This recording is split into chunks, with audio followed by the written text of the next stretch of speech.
10 भाभियों की इकलौती ननंद। हे भगवान, सृष्टि तू अभी तक यूं ही है। जल्दी जा, तैयार नहीं होना है तुझे। तेरे भाइयों की आज बारात जाने वाली है और तू है कि। हाँ माँ, बस हो रही हूँ। एक तो 10-10 भाइयों की शादी है, सारा काम मुझे और आपको ही देखना पड़ रहा है। मैं तो थक गई हूँ माँ।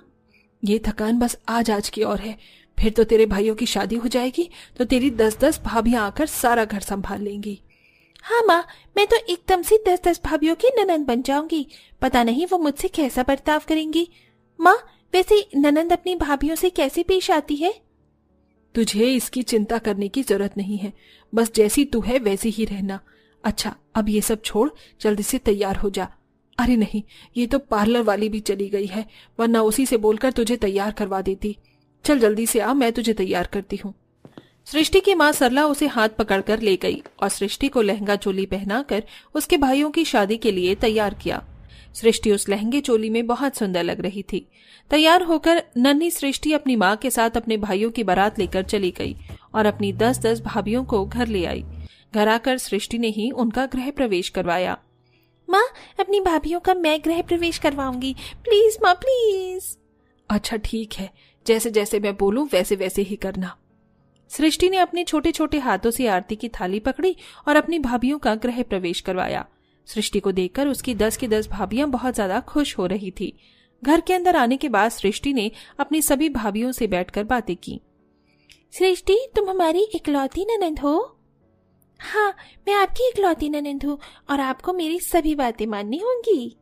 बिल्कुल क्यूटी पाई, तुम कितनी प्यारी हो सृष्टि। अच्छा, हमें अपने बारे में कुछ बताओ कि तुम्हें क्या पसंद है और क्या नहीं। हाँ जरूर भाभी, आपको पता है शादी की तैयारी में मैं और माँ दोनों बहुत थक गए, इसलिए मुझे घर के काम करना बिल्कुल पसंद नहीं है।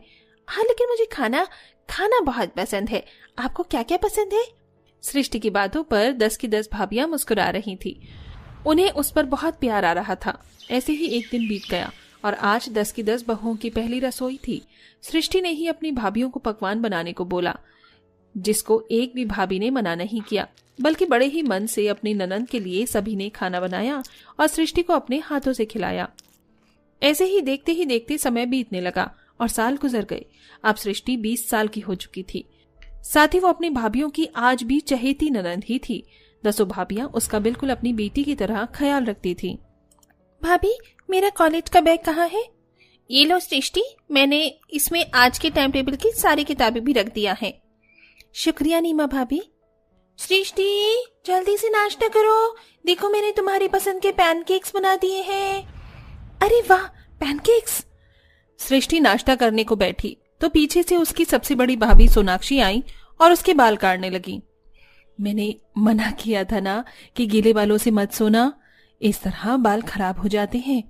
भाभी, मुझे ना नींद बहुत आ रही थी तो मैं इन्हें सुखाना भूल गई। अब कॉलेज से आने के बाद इनमें तेल लगवा लेना। चलो, बाल भी बन गए हैं।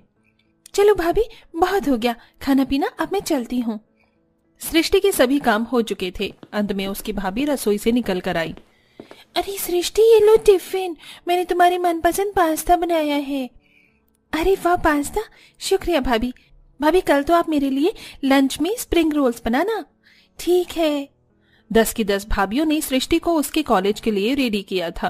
अंत में सृष्टि ने अपना बैग कंधों पर डाला और अपनी माँ का आशीर्वाद लेकर वो घर से निकल गई। 10 की 10 भाभियां भी घर के कामों में लग गईं और 10 लोगों ने मिलकर घंटों का काम मिनटों में निपटा दिया। वाह, मेरी तो 10 की 10 बहुएं ही सर्वगुण संपन्न है। जितना ख्याल मेरी बेटी का रखती हैं, उतनी ही अव्वल घर के कामों में भी हैं। मुझे तुम्हारे ऊपर नाज है बहुओं। सरला की बात सुनकर सभी बहुएं मुस्कुराने लगी। वो सृष्टि का एक माँ से भी बढ़कर ख्याल रखती थी। उन्हें उसकी पसंद नापसंद, अच्छाई बुराई हर चीज का पता था। एक दिन रश्मि और मोना बाजार आई हुई थी तो उन्होंने एक बहुत ही सुंदर लहंगा देखा। देखो तो जरा मोना, कितना सुंदर लहंगा है। ये सृष्टि के ऊपर कितना अच्छा लगेगा ना। अच्छा तो लगेगा, लेकिन ये रंग सृष्टि को जरा सा भी पसंद नहीं है। वही तो, वो तो गुलाबी रंग के नाम से भी चिढ़ जाती है। चलो भाभी, इन सबको देखने से अच्छा है कि हम सृष्टि के लिए लड्डू और जलेबी लेते चले। ठीक कहा, ये चीजें उसे उतना नहीं लुभाती हैं जितना कि लड्डू और जलेबी उसे पसंद है। दोनों भाभियों ने सृष्टि के लिए हलवाई से लड्डू और जलेबी खरीद ली और घर जाकर वो सृष्टि को दे दी। वाह भाभी, आज मेरा मन यही दोनों चीजें खाने को हो रहा था। आपको कैसे पता चला? बस चल गया। अरे सृष्टि, ये क्या हालत बनाई हुई है, न बाल अच्छे से बंधे हुए हैं और न ही कपड़े ढंग के हैं। हाँ भाभी, बस आज मेरा मन नहीं था कपड़े वगैरह बदलने का। हमारी इकलौती ननंद को तो घर में रानियों की तरह रहना चाहिए। मैं कंघी लेकर आ रही हूँ और कोई बहाना नहीं चलेगा। अभी के अभी बाल ठीक करवाने होंगे। ठीक है भाभी माँ। रश्मि ने बड़े ही प्यार से सृष्टि के बालों को काढ़ा और उसे एक राजकुमारी की तरह तैयार भी कर दिया। सृष्टि की 10 भाभियां उसे सालों से ऐसे ही ट्रीट करती आ रही थी। आए दिन वो उसके लिए कपड़े वगैरह लाती रहती थी, उसकी पसंद का खाना बनाती थी और उसके पाँव के नाखून से सर के बाल तक का ख्याल रखती थी। अगर कभी सृष्टि को हल्का सा जुकाम भी हो जाता तब भी वो बहुत सतर्क हो जाती थी। ऐसे ही सिलसिला जारी था और एक रोज सृष्टि अपनी भाभियों के साथ एक फंक्शन में गई। सृष्टि बहुत ज्यादा सुंदर लग रही थी क्योंकि उसे उसकी भाभियों ने ही सजाया था। भाभी, मैं कुछ देर यहीं टहल रही हूँ, आप चिंता मत करना। सृष्टि अपनी भाभियों से अलग हो गई कि तभी उसके पास 2 लड़के आए और उसे छेड़ने लगे।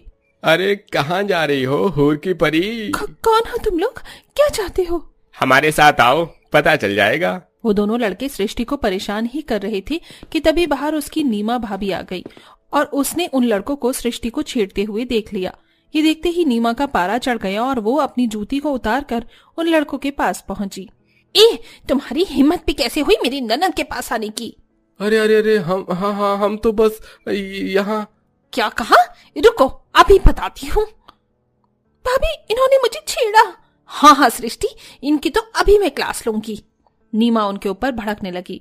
आवाज सुनकर बाकी की 9 भाभियां भी निकल आई और सृष्टि को रोता देख वो सब कुछ समझ गई। सृष्टि की भाभियां उससे बहुत प्यार करती थी। उन्होंने उन दोनों लड़कों को घेर लिया। आसपास के लोग उन्हें शांत कर रहे थे। अरे बहनों, इतना गुस्सा मत करो। क्यों ना करें हम गुस्सा? इनकी हिम्मत भी कैसे हुई हमारी ननंद के पास भी आने की? अरे बहन जी, हमें माफ कर दो, हमसे गलती हो गई, आइंदा ये हरकत दोबारा नहीं होगी। वो दोनों लड़के हाथ जोड़कर माफी मांगने लगे। 10 भाभियां गुस्से में तो बहुत थीं, लेकिन उन्होंने उनके एक एक चमाट लगाकर वहां से उन्हें भगा दिया। 10 की 10 भाभियां अपनी ननंद के लिए हमेशा खड़ी हुई थीं और आज की घटना ने तो ये साबित भी कर दिया था कि उन्हें उससे कितना प्यार था। सभी भाभियां सृष्टि को घर ले आईं और उसको वो सब भुलाने के लिए उन्होंने उसकी पसंद का खाना बनाया। सृष्टि ने वो खाना खाया और अपनी भाभियों को शुक्रिया कहा। शुक्रिया भाभी, मुझसे इतना प्यार करने के लिए। सृष्टि की बात सुनकर सभी भाभियां उससे लिपट गई। ये सब कुछ देखकर सरला की आंखों में आंसू छलक गए। सृष्टि बड़ी होती जा रही थी। जब तक उसकी शादी नहीं हुई, उसकी भाभियों ने उसे अपनी बेटी से भी बढ़कर पाला और फिर अच्छा लड़का देखकर उन्होंने उसकी शादी कर दी। सृष्टि की शादी के बाद भी वो सब उसे बहुत याद करती थी और जब भी वो मायके आती उसे कोई कमी महसूस नहीं होने देती थी। ये था 10 भाभियों का अपनी इकलौती ननंद के लिए प्यार, जो हमेशा एक जैसा था। दोस्तों, क्या आपके घर में भी इकलौती ननंद या सृष्टि की ही तरह प्यार देने वाली भाभियां हैं और इस कहानी से आपको उनकी याद आई या नहीं? हमें कमेंट बॉक्स में बताना न भूलें।